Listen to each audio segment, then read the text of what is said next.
Bumuelta si Palace Press Officer Undersecretary Claire Castro sa komento ni Senator Amy Marcos kaugnay ng kontrobersyal na pahayag ng tagapagsalita ng palasyo. Tungkol sa mga guro at moralidad, pinuna ni Senator Amy ang pahayag ni Yusek Castro kung saan sinabi nitong may ilang guro na hindi nagiging mabuting halimbawa ng moralidad sa kanilang mga estudyante.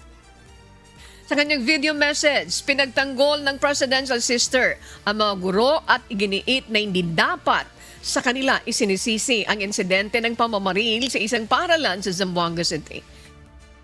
Giit Senadora, huwag sisihin ang mga guro at sa halip, panagutin ang mga ahensyang dapat nagmamonitor at nagre-regulate ng mga ganitong sitwasyon. Ano ba naman sila? Bakit naman sisisihin yung mga hamak na teacher? Samantalang, di ba, yung isang guro, siya pa nga ang pinupunteriya. Muntik-muntikan na nga, sinuwertehan lang. Naku talaga naman yung kawawang estudyante.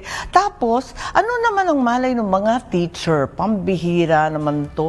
Sinagot ni Yusek Castro ang naturang pahayag at sinabing mahalagang gamitin ang critical thinking bago makisawsaw sa issue. Ayon kay Yusek Castro, dapat muna ang pinanood ng presidential sister ang buong press briefing upang maunawaan ang konteksto ng kanyang mga pahayag.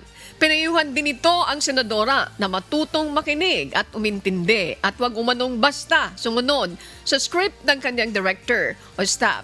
Sinabi pa ni Castro na hindi dapat sa isang senador nagmumula ang kawalang modo at kagaspangan ng ugali at hinamon si Marcos na punahin din ang pag-uugali ng kanyang mga kaalyado.